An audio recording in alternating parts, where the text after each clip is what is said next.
All right. Hello, everyone. Welcome to our content marketing session today. Let me first make sure that everything is working just fine. Hold on. Right, there we go. Yes, welcome everyone. Thanks so much for joining our session today. It's going to be quite packed one because we're going to go through 5 smart ways on how to build a thriving community of young professionals. And there are going to be a lot of insights and somewhat controversial statements that might be somewhat unconventional, but we're prepared for that. So we're going to provide a lot of external references and also some of our research that you could eventually check out. Well, before we start, let me introduce myself. My name is Arthur Gopak. I'm CEO and editor-in-chief of AlphaGamma. It's a business portal for young professionals. And what we do is we create content that covers career and business-related tips, trends, and opportunities. And we create our content for primarily young audiences aged between 18 to 35 years old. And these people have occupations such as young executives or founders, and students at different stages of their academic journeys. So a bit about myself. Prior to starting AlphaGamma, I used to work in the corporate world for about a decade of cumulative experience. I have a bit of background in finance and investments, digital media, consulting, and media entertainment. Which led me eventually to create AlphaGamma, which I've already mentioned as business portal for young professionals. And besides myself, we are a team of 10 people. So we're based in Amsterdam, Netherlands, but we cater to an international audience. I'm gonna talk more about the stats in a second. Well, yeah, humble brag. We do work. This year we're going to turn 3 years when AlphaGamma officially came into existence. So we have been working with reputable organizations on both sides of the Atlantic, including the organizations such as the United Nations, Rice University, and Allianz. Well, before we move on, I wanted to briefly mention what content marketing is, because in previous live sessions that we've organized, we've noticed that the definition of content marketing varies broadly, and that's why we've put this little definition prepared by Content Marketing Institute of what content marketing is. In a nutshell, I'm not going to read it out loud for you, but the idea of what content marketing is you're creating an article, a content piece, if you will, that's meant to be insightful and practical. And as a result, it's because you aim this content piece to your target demographic, to your target audience, it creates curiosity about your product, about your service, or about your cause. So what are the key trends? So what if we're talking about some of the biggest say shifts that are occurring right now in the digital marketing world? So before we really go into the tips and tricks, it's important to really understand what the landscape that we're dealing with is. So when it comes down to working with young people and targeting young people online, right now this is by far the biggest generation that the world has ever seen. So about 27% of the world population are aged between 18 to 35, and if we're talking about the United States, then in the case of the US, this is indeed the largest population so far. And however, at the same time, if we look at Europe, then then it's a bit smaller compared to other generations. But if we look at developing or emerging markets, then the share of youth versus the overall population is even higher than in the US. Then speaking about the users' behavior, so you probably might have seen that users like to, so we got accustomed to using social media and and checking out our social media accounts daily. But because of that, the young professionals, young people who we're targeting, they got accustomed to to using services instantly. So the young professionals, young people who use online services, they demand that they demand quality and speed of the service or of a product to be delivered at their door. So that's important. That as a result, users get very impatient. And the reason why the goldfish on this slide is that the attention span is very limited. Again, because online users are used to getting instant push notifications or instant messages through social media platforms. These platforms did a great job at creating this habit. So if you're a new brand and if you're posting your making an announcement out there to an audience that has no clue about who you are and what you're all about, then you basically have 8 seconds to capture their attention. And 8 seconds, that's the attention span of a typical online user. But the attention of the goldfish is 9 seconds. So, well, something to think about. Then, as a result, because it's so convenient to get in front of an online audience, a lot of big brands, advertisers have shifted their advertising spends to digital marketing, and as a result, this has created a stiff competition within pretty much each industry that promotes and advertises online. And as a result, the internet has become a really noisy place, and the best way to really stand out is to produce high quality content, which is very hard to do in a noisy environment. And we're gonna talk about this in our session today, why it is so. And on top of this, just to add the insult to the injury, is that the banner ads are, they're no longer effective. And I can imagine that there are very few of you who can't even. There are very few of you who can recall the last time you ever clicked on a banner ad, and it was not accidental. So. So you see what I'm saying, that this medium of getting in front of your audience, the target audience, is becoming less effective, and with the rise of tools like newsfeed eradicator, ad blocker, ghostery, it becomes, so this type of advertising channel is essentially useless. So I'm not going to deep dive too much into this, but for those of you who are curious to see how bad the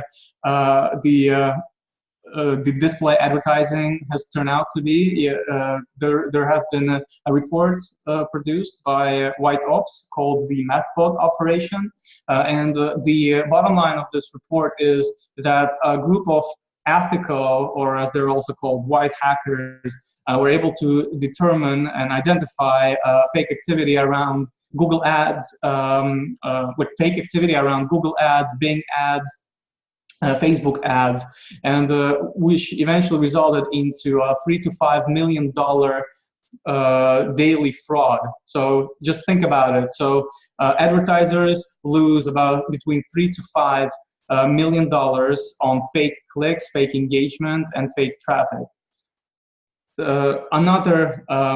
Speaking again about Facebook advertising. So I can imagine that most of you guys already have Facebook fan pages, and you've probably noticed how hard it has become to advertise there, and even once you have a big following, it's becoming much harder to reach not just your own audience, but really the active users. And there is an amazing channel called Veritasium. So this is I definitely encourage you to have a look at this overview of running paid Facebook ads. And I must say that the experience that that the founders of the Veritasium channel had, so it's identical to our own experience and also the experience of our partners and clients who say that whenever they're paying to Facebook, then they're getting some really weird activity on their page. So they do get, say, if they promote a Facebook fan page, they do get a growing number of followers, but those followers, for some reason, while they target the US audience, for some reason, people from Pakistan, from Afghanistan, Bangladesh, and so forth, they start liking their page. And so the bottom line is that this is normal activity for a click farm, but whether you pay to Facebook or to a click farm, which Facebook deems illegal, you get the same result. So the summary of, so this is a quick summary here that when it comes down to display advertising, so there are mechanisms to fake clicks which lead to, initially high engagement, but this high engagement doesn't yield any conversions, any results, any tangible results to your campaign.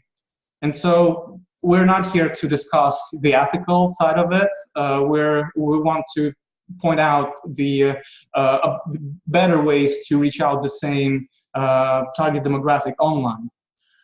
So so since old methods are no longer effective, so let's just dump them and look at the new approach. And even if you look at that, like why banner ads are no longer relevant, well, think about it. Why would anyone check your ad, your stuff, your product, your service, your company, if they don't know you? And so there's simply no incentive for them to really dig your company and dig your offering. And and content marketing, especially when you're approaching younger audiences, is really about offering value first. And there are many ways how you can provide value, and we're going to be talking about this in the smart tips shortly. But the bottom line is that only once you offer value free of charge, only then you can expect to generate curiosity from your target audience, from prospects who you want to target, from young professionals who you want to recruit or hire, who have never heard of your brand before.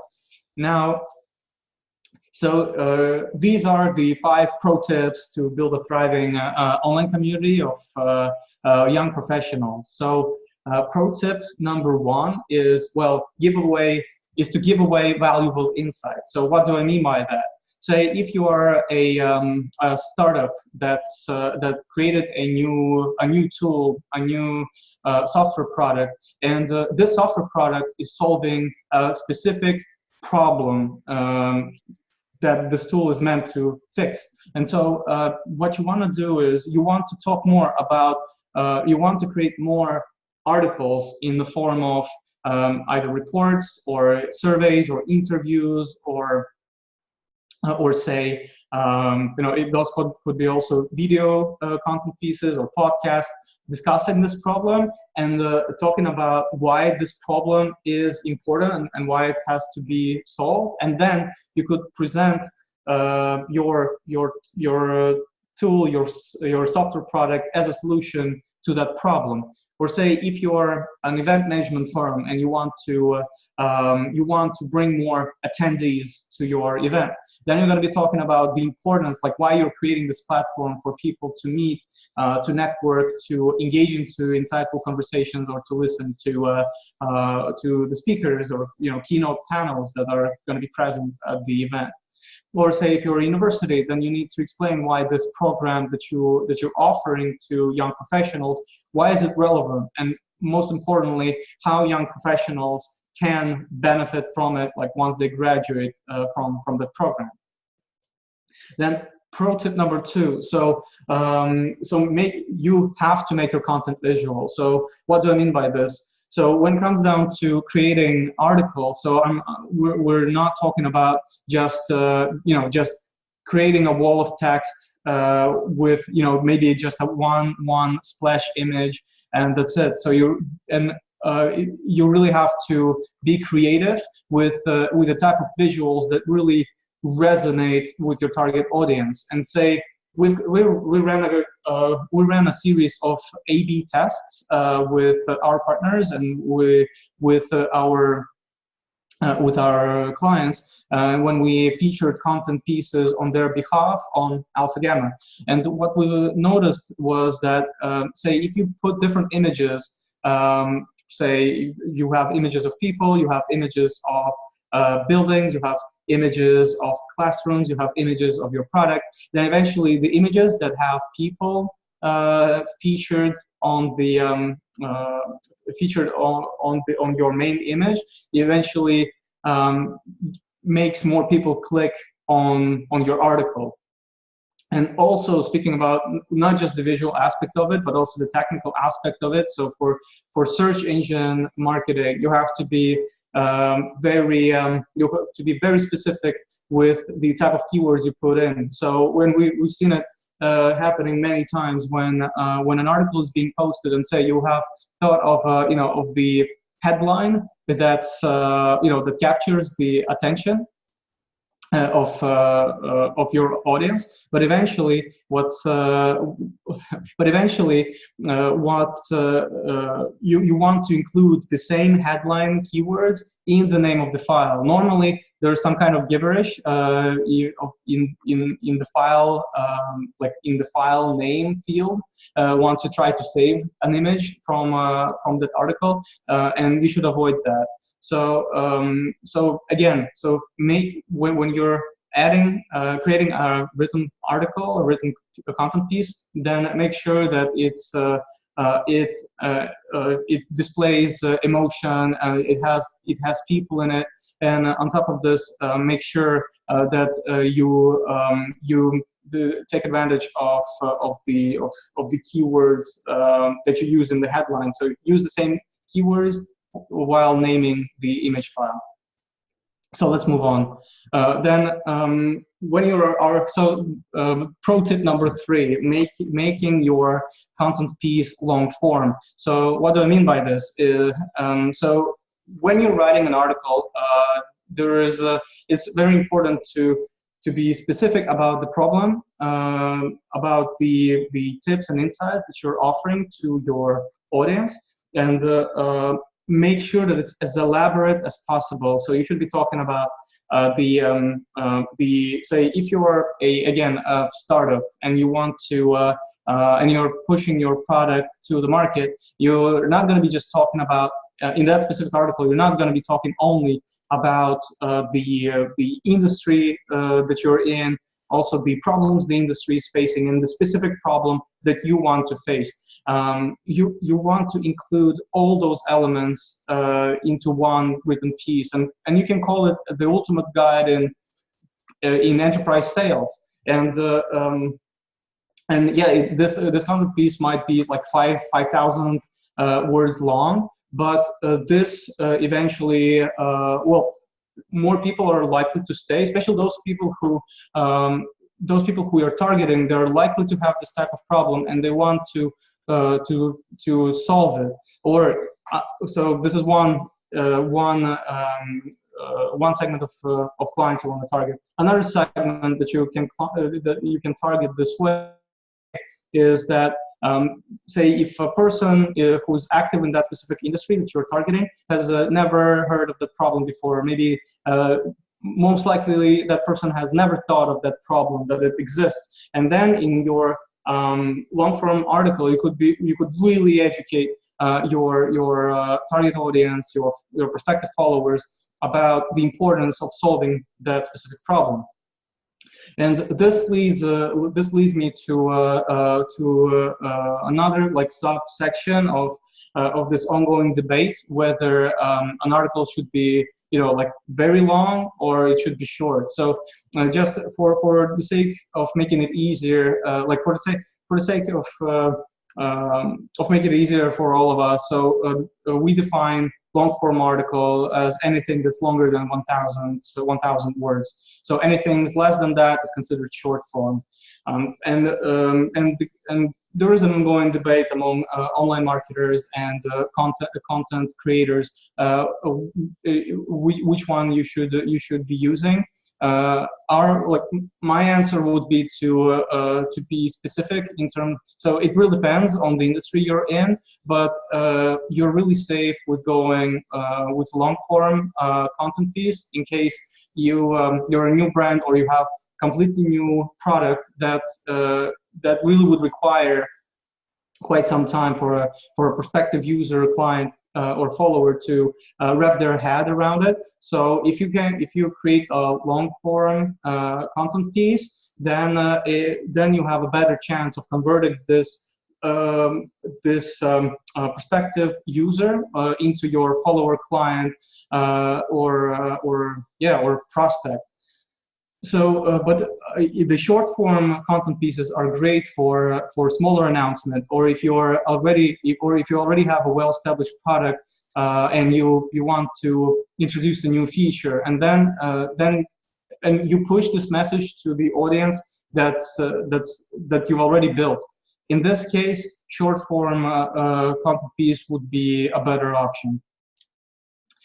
Pro tip number 4, working with micro-influencers. So you probably have heard of influencer marketing and the importance of working with influencers. Now, the impression of working with influencers is that you say, if you're a fast-moving consumer goods brand and say you're offering Snickers or you're offering some kind of a beverage, and then it's assumed that if you want to do influencer marketing, you would reach out to, say, an Instagram model or Instagram influencer who already has millions of followers, and then you would ask that person to endorse your product or organization. However, and we've tried different approaches on behalf of our partners and clients, and we would say that it's really not about the absolute number of people who you want to target. So yes, those influencers might have tens of millions of followers, but at the end of the day, what's really important is not to have a million views, but we would rather have a million of conversions. But instead of having 1 million views and then say 10 applications for your solution or 10 purchases of your product, you might want as well get even better results if you reach out to someone who has, say, 1,000 followers who are relevant to your industry, and out of those 1,000 followers, you'll generate 10 or even more, or 50 sales. Now that's going to be more effective, though. Those influencers are considered micro-influencers simply because of the sheer of the size of the following that they have, and also how specific the industry that these influencers are operating in is. So work with micro-influencers if you want to push your content piece and your message to the right audience. And number 5, be authentic. So what do I mean by that? When you're presenting your organization, when you're presenting the product that you've built, say you're a new company, a young organization that doesn't have much brand equity yet, then you might want to explain why you're doing what you're doing. And actually, it's much easier to do this while you're a small organization, because your prospective followers, clients can really relate to you. And this is something that big organizations are losing over time because they become too big, too corporate, too bureaucratic, too slow to adapt.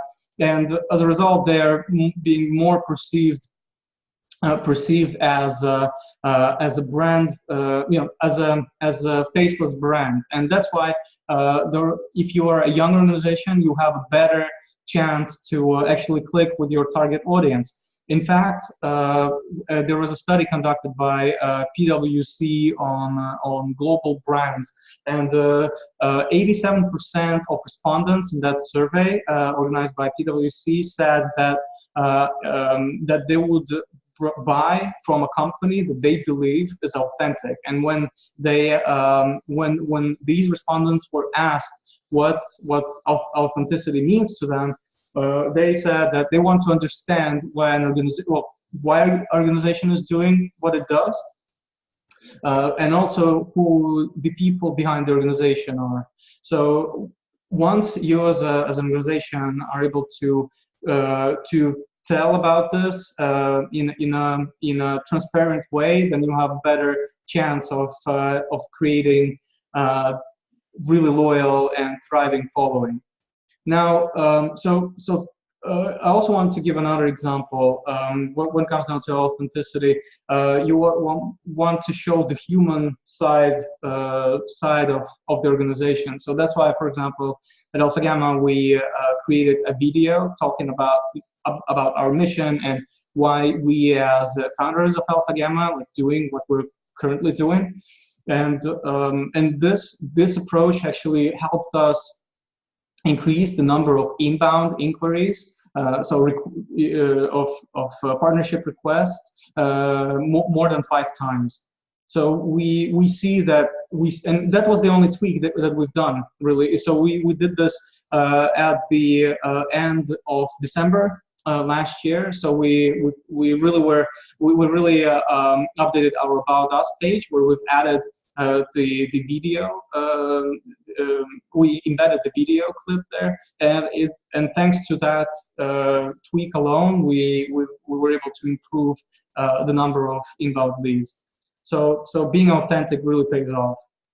Now, so these tips are by any means are not the only ones, of course, and we really recommend you to have a well-established process. And I would like to share the process of how we as AlphaGamma create an online following.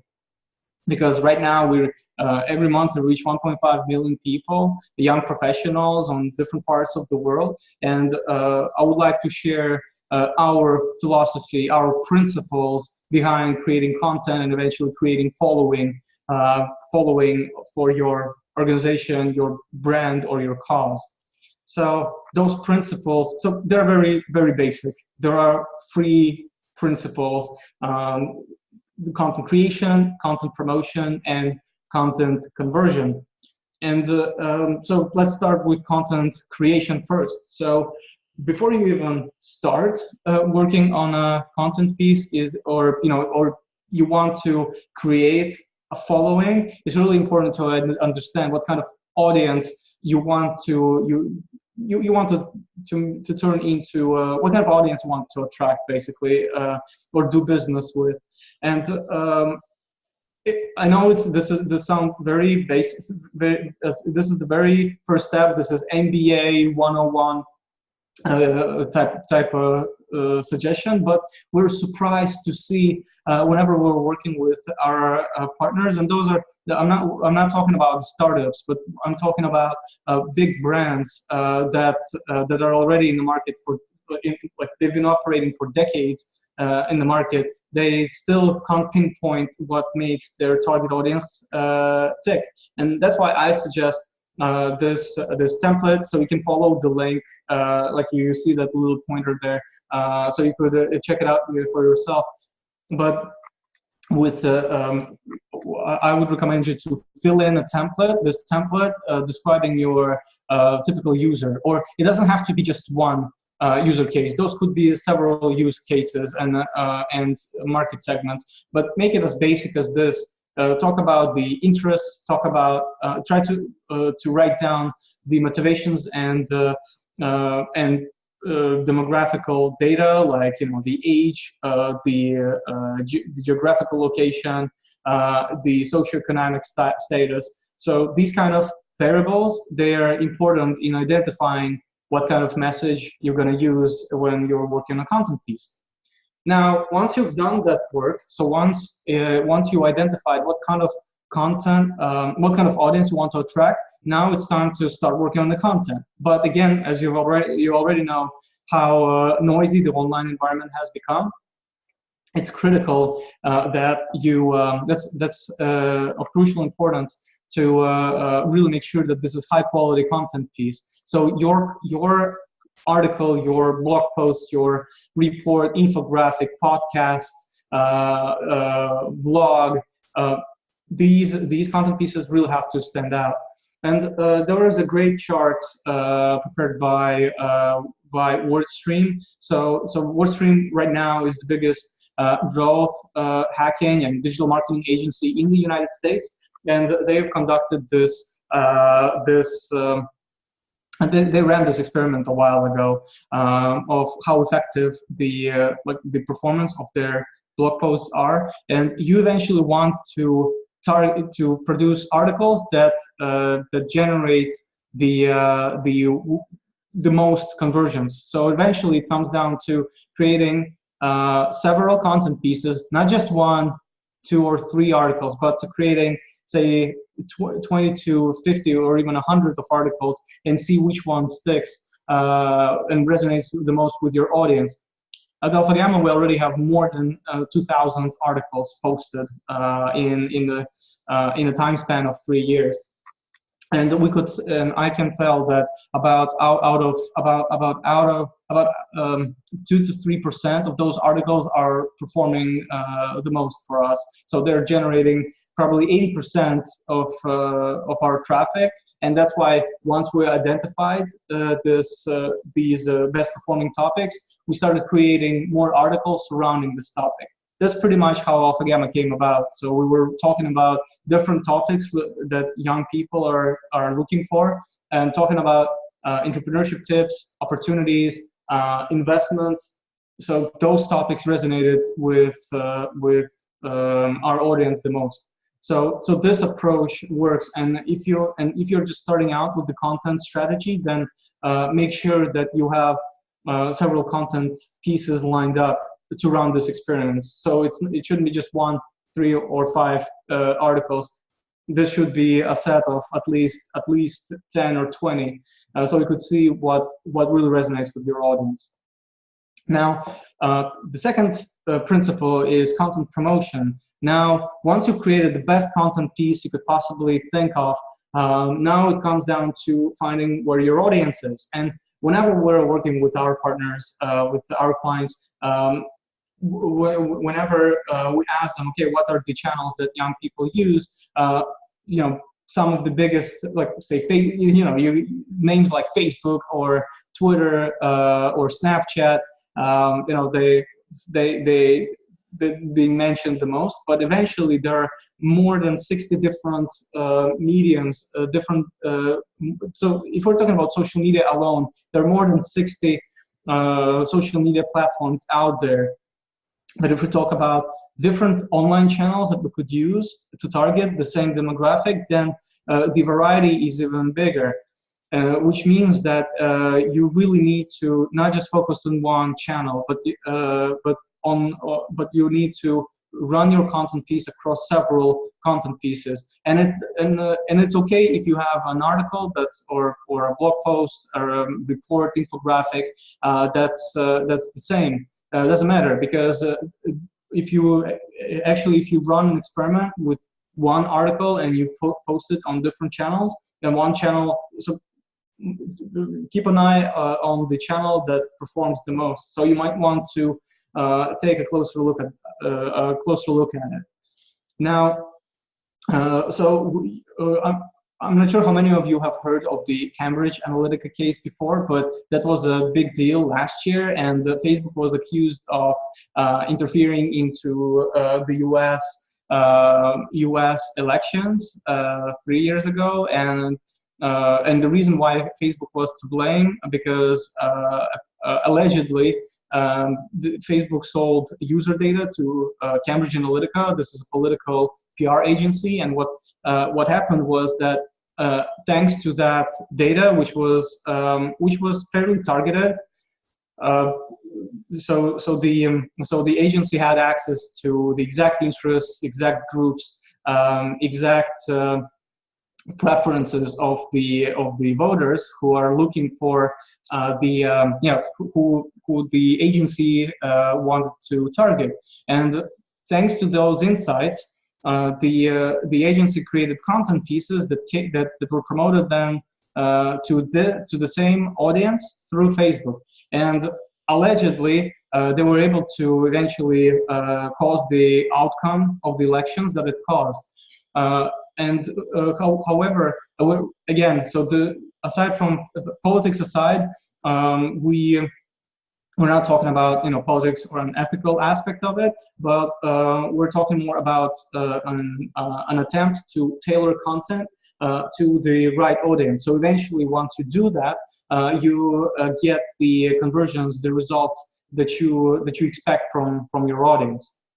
Now, again, so I already showed this chart previously, but I'm going to show it again, because once you create an article, it's not just about creating a series of like dozens of articles, and you also need to promote them through different channels on a consistent basis. So you can't simply have one article, use one channel, see no results, and say that content marketing approach isn't working. So you need to run experiments with different content pieces. Ideally, those should be more than 10 or 20, and across several digital channels. I would recommend to look at 3 to 5 different channels that you can test simultaneously. And then content principle number 3, content conversion. So once you've created a content piece that you think is like the godlike content piece out there, you were able to identify the channels that have your audience, that audience is engaged. Then it comes down to measuring the performance of your content marketing campaign. And so there are many tools out there that allow you to do so. And after testing about dozens of them, if not, we tested more than 50 different tools that allow you to track the performance of your article. And these are some of the tools that we personally tried, and we're using in our content marketing campaign. So they're shown on the slide. So measuring content marketing performance is crucial, because once you need to be able to test different messages to even if it's the same audience, you need to use different messages. And what I mean by that is you need to try different headlines, different images, different paragraphing of your texts. And while you're doing that, then you keep running the promotion in the digital channels on behalf of your organization. And so the point is that once you release an article, or say a content piece, say it doesn't have to be just an article, it can be a report, it can be a white paper, it can be a podcast, video. So once you promote, make those announcements in those channels, you need to measure the market feedback, and not just measure it, but also make alterations on the go. So once you promote those content pieces, then you need to be making iterations on the spot. Ideally, at least the timeline that we stick to, that you might want to run. So we're sticking to a 3-month timeline to run a content marketing experiment, but we're making tweaks once every 2 weeks. So the moment we see that our readers are dropping off at specific paragraph, or they don't spend enough time on reading a specific article that we want them to read, then make changes to the wording, to the paragraphs, to the visuals, to the headlines, sub-headlines. And while you're doing that, you will see the improvement. So the problem with this approach in general is that most of the organizations, they don't have enough patience to run campaigns over that period of time. But eventually, this approach leads long-term results. So that's why we do that, and we recommend our partners to stick to the same timeline of 3 months whenever they can, because then if you stick long enough, then you can really confirm your assumptions that you had, like assumptions related to messaging, related to your branding, and so forth. So I've already mentioned that once you collect those metrics, you need to adapt the content. So you can't keep your content piece static. So it has to adapt to the market trends. So eventually you'll have happy, loyal, and thriving following of your company, of your brand. So, let me sum up those 3 core content marketing principles that we at AlphaGamma follow. So these are content creation, content promotion, and content conversion. But those principles, they wouldn't work without these 2 ingredients. We believe the key ingredients are quality and consistency. Again, you can't be I can't emphasize this enough, that you can't just be producing whatever content out there and then hope that someone will notice it. You have to make sure that the quality adds value to what the readers, to the lives of your readers. So it has to be helpful, it has to be insightful, and it has to, at least if not solve a specific problem, it has to help them navigate in the right direction. And by consistency, I mean you need to be promoting your company, running the content marketing campaign over an extended period of time. So you can't expect results after making 1, 2, or 3 announcements. You need to be making announcements regularly, if not necessarily daily. Again, it depends on the industry how often you should make the announcements. But what we've seen is that when we're targeting young professionals, that you should be doing it. You should be making 5 to 7 announcements per week to make sure that even your own following, your own readers would see the message in a timely manner. So, of course, we have a couple of case studies to show how the method works. So, say we have been working with Stockholm School of Economics, and we helped them with getting more than 300 applications for their new program. And Stockholm School of Economics is known for running finance and economics program, and they've introduced the entrepreneurship program in Stockholm for the first time. And that's why we helped them design campaigns in such a way that it will be appealing to prospective candidates. And we were able to achieve those results in less than 4 weeks after making those tweaks. Then we have been working with Rice University, and Rice University is known for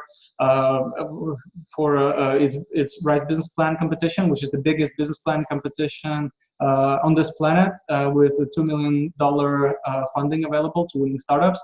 And we help them with getting more startup applications in the United States and also from abroad. And this year, after running campaign for 5 weeks, we were able to get more than 400 applications for them. Then another example, and this is a great example of a long-form content.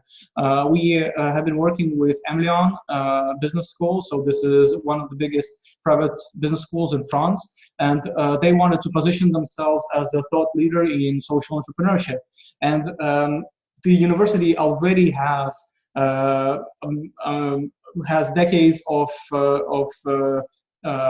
research insights, and over the past few decades they've been running books and papers on the topic, but they simply needed help and guidance on putting an appealing content piece describing their work, and that's why we suggested them to to create a guide talking about what social entrepreneurship is all about. And so so I know that we have, I'm running a bit late on time, so let me see if we have burning questions. Let me see. All right, so okay, so we're still good to go. So all right, so I'm gonna answer all the questions like a bit later. So I'm almost over with the case studies. Now, when it comes down to social entrepreneurship, we created this guide, and we promoted the guide over the course of 3 months, and we helped this university generate more than €500,000 in 3 months after running this campaign.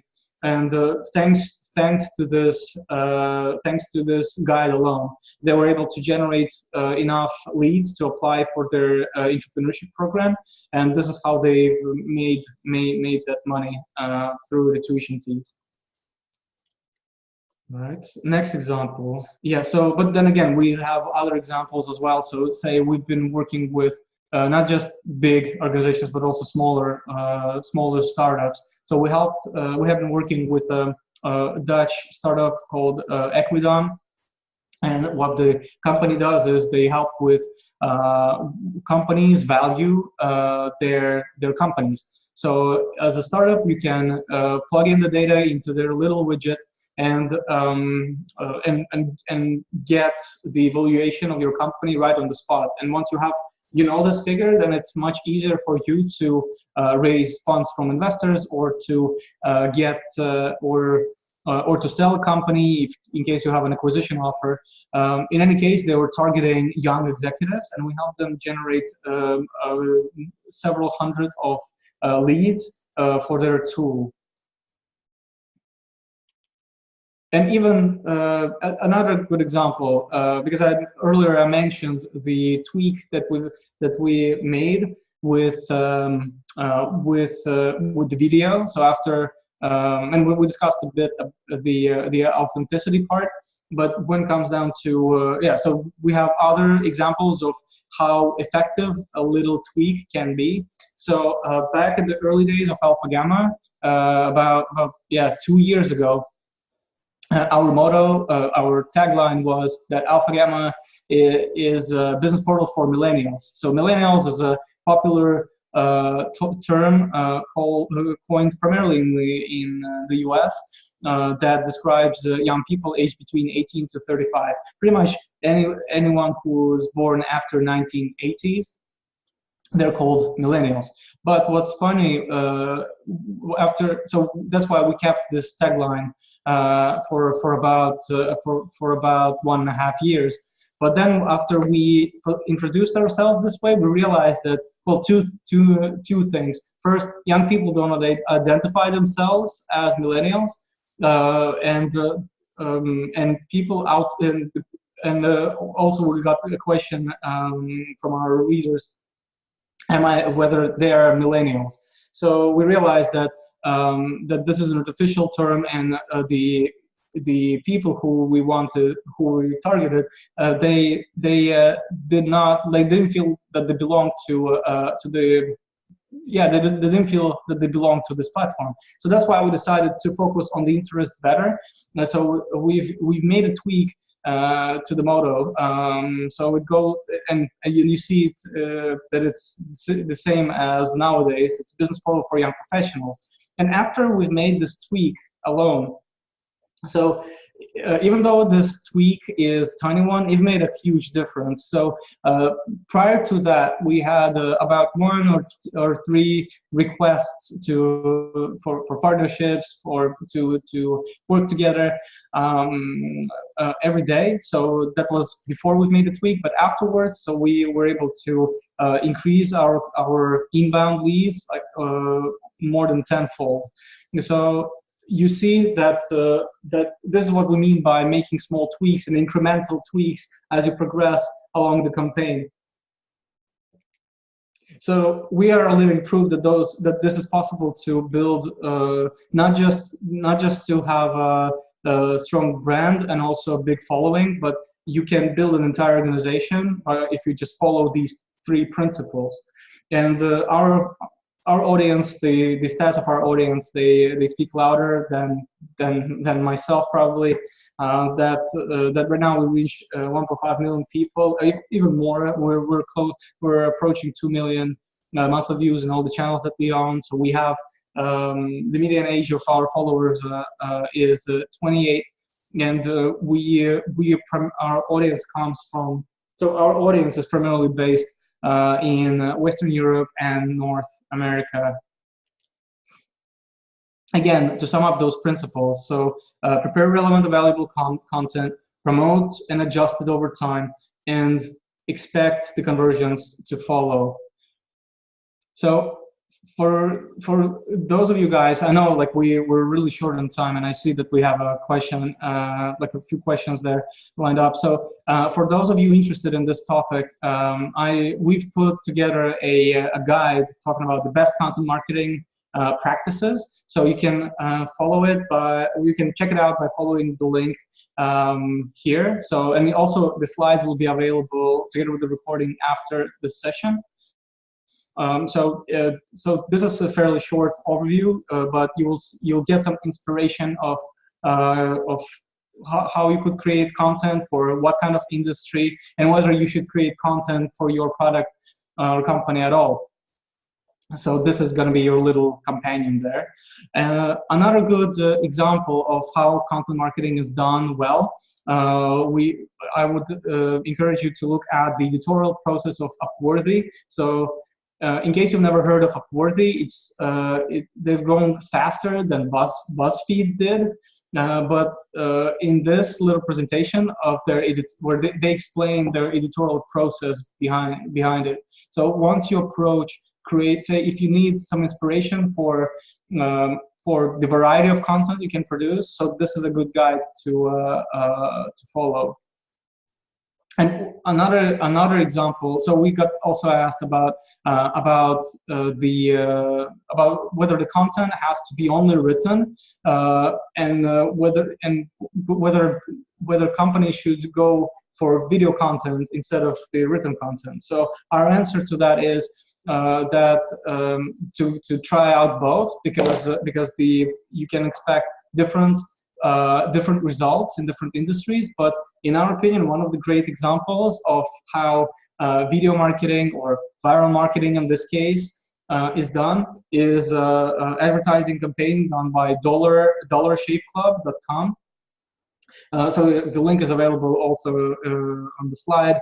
We even profiled the company. So they were acquired by Unilever a couple of years ago, and they got acquired for $1 billion. And yeah, so clearly there are ways to make it video work. The problem is that while with written content you can use a process, so you have a well-defined, measurable process, and you can track the results and incorporate the market feedback as you go along the timeline. With video, it's more about creating something really unique in terms of visuals. It's more of an art rather than science. While with written content pieces, we believe it's eventually more science. There is more data involved rather than with videos. And for those of you who also got inspired and would like to learn more about ways how to measure the content marketing campaigns, I strongly encourage you to check out these 4 books. So each one of them deals with different aspects of creating content. So if you want to know how to measure, yes, we only had about 45 minutes to talk about this, but if you want to learn about the creating traction for your content and how to run those little experiments, then the book by Gabriel Weinberg is a good one. Then when it comes down to creating curiosity, the book of Gary Vaynerchuk is spot on. It talks exactly about this psychology of users and how to take advantage of that. And the same about the thank you economy. So and then 22 Immutable Laws of Marketing. This is probably my personal favorite. So it really talks about the marketing laws that are universal to any industry. But even though this book was released like a few decades ago and it was improved in different editions, it's quite fascinating to see that those marketing principles, they still are relevant in the 21st century, so in 2019. I definitely recommend you to check it out. Now, so the slides are going to be available via this link, so they're already there on Google Drive. Also, we're going to share all the materials with all of you guys who created an account and signed up with us. Now, let's get to the questions.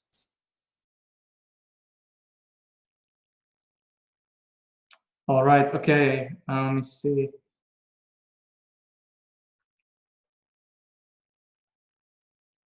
All right, so the question is, so a good one. So how many content pieces should so there are actually 2 questions. So I'm gonna answer each one of them separately. The first one is how many content pieces would I recommend to how many content pieces would I recommend for an organization to start with? Well, again, I would say, of course, everyone has different budgets and different timelines available, but I would recommend to consider at least 10 of them, but have a timeline of 3 months at least. So you would be able to create, an article and publish it on different channels, and then make iterations once every 2 weeks. So I definitely recommend you to do that. Yeah, I can't really see the name, but anyway, I really recommend you to use more than 10 of them and try, and adjust to the performance improve the messaging, the structure, the visuals of your content as you go along. Then another question. Open up the chat window again.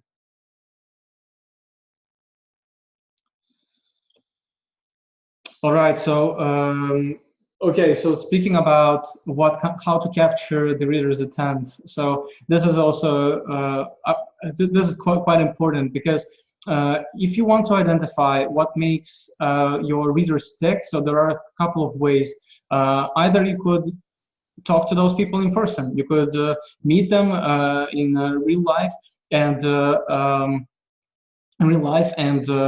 ask them what kind of problems they're facing, like like when they're dealing with companies similar to you, or or how they go about solving the same challenge that you kind of help them solve, and help them with getting and try to really understand their answers. And once you get those answers, see what's already available online. Even just by Googling those answers, you can really you can really see how elaborate other organizations are, and then you can improve upon what's already written there. And the chances are that if the problem persists, that those content pieces that are already available out there, then they're not doing a good job at solving it. So there's actually a technique. It's called the skyscraper technique. If you actually look it up on AlphaGamma, one of our authors wrote about it. The premise of this concept is to find, say, the first top 10 results of the on the topic that you want to cover, and take the insights, some of the insights available in those top 10 results, and then write a bigger overview that not just incorporating all those like insights and findings from those articles, but it's a great opportunity for you to also add your own thoughts, your own stats, your own findings. And once you do that,